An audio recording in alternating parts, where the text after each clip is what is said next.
This episode of the Answer is Yes Baja Sessions is brought to you by Baja Bound Insurance Services. Driving to Mexico? You can buy and print out your Mexican auto insurance policy online in minutes with their easy-to-use website. They also have great travel information to help you plan your trip south of the border. Visit bajabound.com.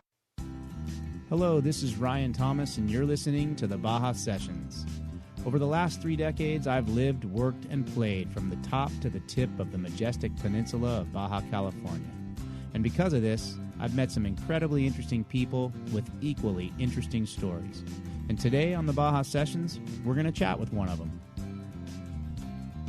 Jim Jordan has built a career at the highest levels of professional motorsports in North America. He has worked with professional sports car racers like Joe Foster, celebrities like Patrick Dempsey, and vehicle manufacturers like Mazda. And he recreates by organizing clandestine and very unprofessional timed automotive events in Baja. Once a year, he and his family and friends embark on an adventure they organize called the Carrera Baja Americana. In cars that cost no more than a cross-country plane ticket, they make a gentleman's bet to see who can drive from the top to the tip of the Baja Peninsula the quickest. Rest assured, all Mexican traffic laws are followed, and no good taco stand is passed by during this extravaganza. Hey, Jim, it's great to have you on the show. How you doing today? I'm doing great, and it's great to be here, and there's absolutely nothing more fun to talk about than adventures in Baja. So whenever I have a chance to talk about that, I'm ready to go. Well, I think you've come to the right place. I'm cut from the same cloth here. So listeners, today I have a good friend, Jim Jordan, on here. And in fact, I think that it's starting to come clear now, Jim. It was on a Duffy ride in Newport Beach, I think. That might have been the first time we met in person. So, yeah, I'm 99% sure that's where we may have met before that, but that's where we had really good conversations. And I got to teach you about the legendary Carrera Baja Americana. So that is exactly what I wanted to bring up. And that's what stood out in my memory of first meeting you, was the discussion we had about that, like you said, the legendary event. And I got to share in the beginning here with the listeners and with you, I think I might have shared this with you, Jim, but part of, I think, why I was so fascinated with the story was because when I was a kid, I think I was 12 or 13, well, and it wasn't my dad's idea. It was a guy named Bob Rodine, who is still alive, and I'm going to make sure to send this podcast or a link to it to Bob and his family so they can hear me talking about him.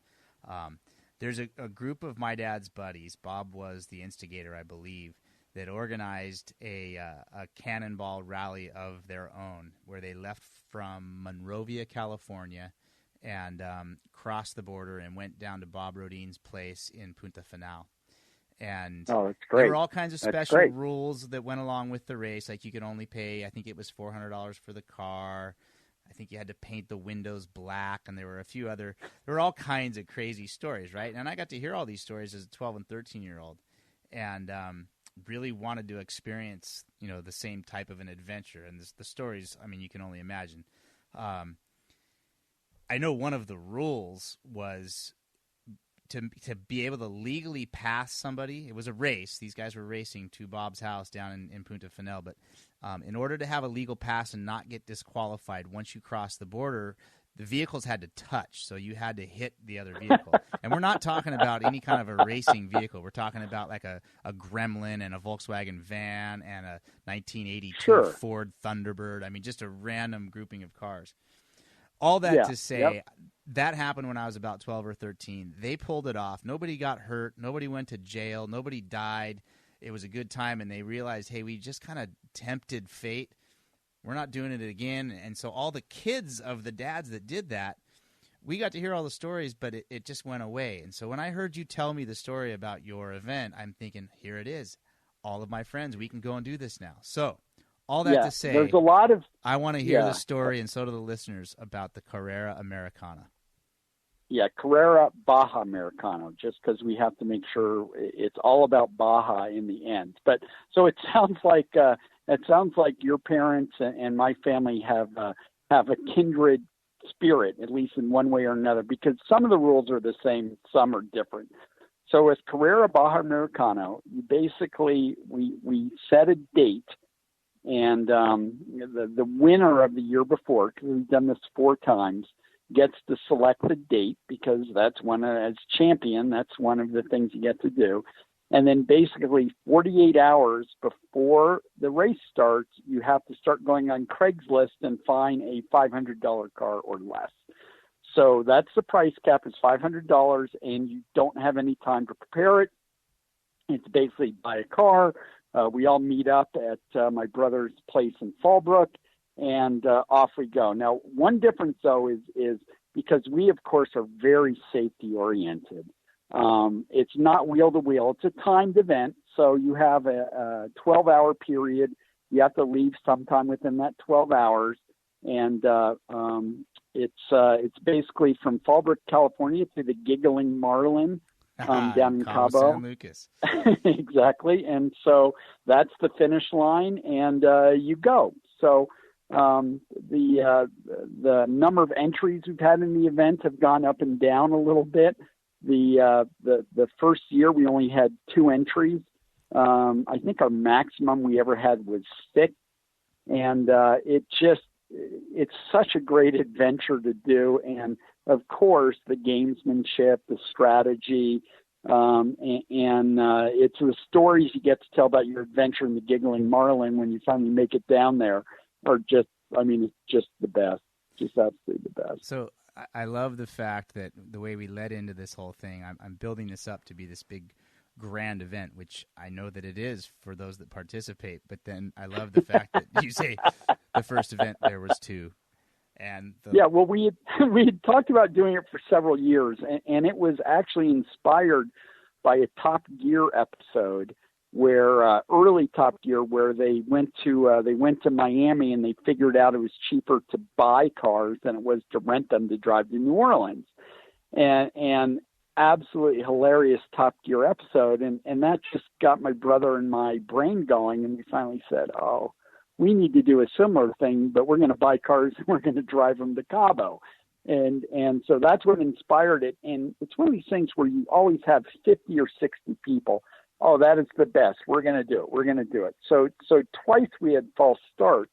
And then finally, the third time we said, we're just doing it. So whoever's coming is coming. Everyone else, forget it.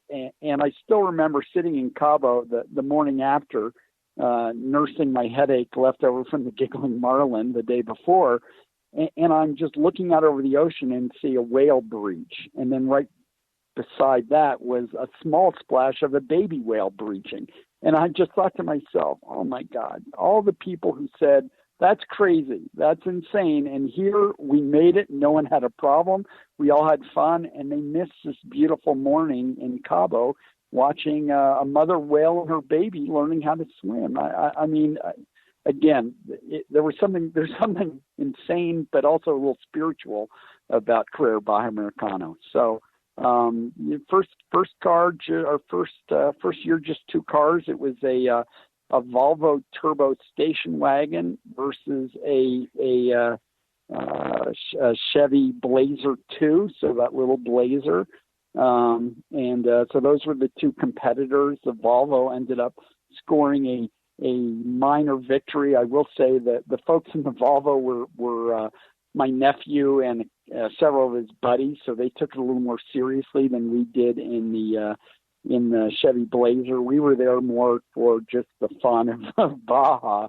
The best story I will say from that year, though, was early into the competition, my nephew discovered that his Volvo wagon it had a turbo on it, and the feed line to the turbo cracked. So it was like the Exxon Valdez every mile he drove. So the best part of that was he drove into a checkpoint in the middle of the night, and the federales who were manning the checkpoint all of a sudden start screaming at him to get out of the car because his car's on fire. So he's trying to explain to the federales that no, it's leaking a little bit of oil. It's okay. But no, they made him pull over, and then he opened the hood. And so he lost like half an hour, and he's pretty sure that he had lost the race because of it. But chances are we stopped for nice meals along the way and the whole deal. So he still won by about half an hour, even with the federales getting him out of his car because he thought it was on fire. And again, it's the stories like that that are just so much fun. And gosh, it's probably been 6 or 7 years since the first one, and still laughing at the stories. And for me, that's just Baja, because if people have never been there, there is so much wide open space, and there's just, the people there are wonderful, and the scenery is just gorgeous. And I mean, you see a sunrise over the Bay of Cortez. I mean, it's one of the most beautiful scenes I've ever seen. And you just, until you experience it, you just don't even know what it's like. So, no debating any of the comments on Baja for sure. Let's make sure that we make it clear to the listeners the irony of this Carrera Grand Baja or Carrera Baja Americana. Right. You'll get it.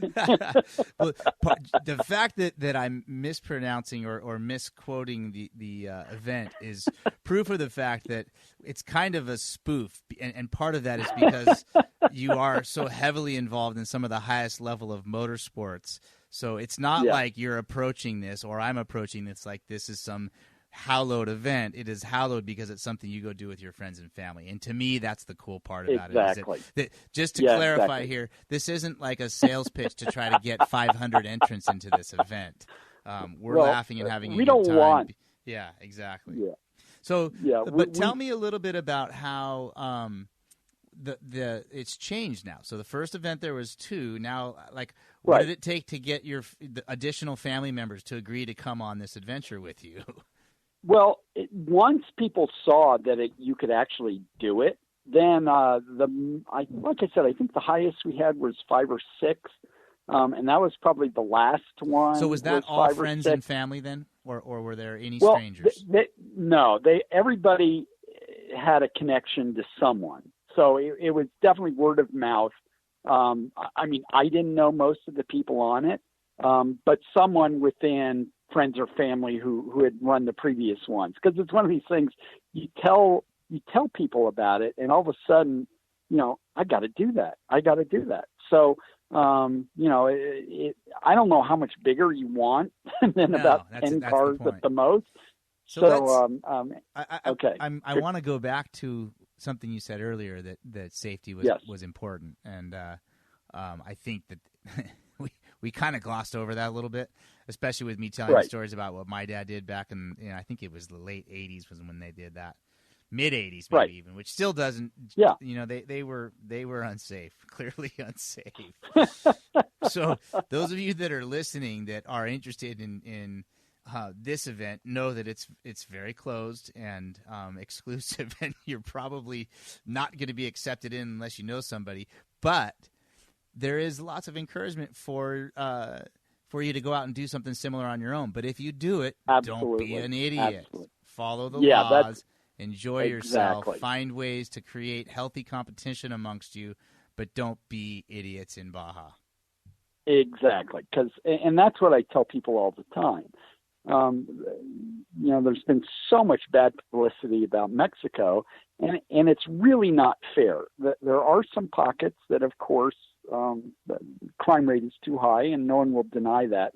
What I tell people is, obviously, the further south of the border you get, the more you run into people that are just so grateful you're there. We do.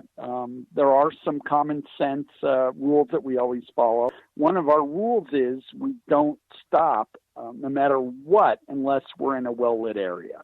So where there's population around. Just because if a police car, someone comes up behind you, I'm sorry, sir, we're going to find some place where there's other people before we stop. And that's just for everybody's safety. So if you haven't been to Baja, I think that's a pretty good rule to follow is, again, the people, 99.9% of the people are great, and they're grateful for tourist dollars and everything else. But I think, a little common sense and a little caution goes a long way always also. part of the recipe for sure. Yeah, so safety in Baja is obviously it's something we talk about on this show pretty regularly.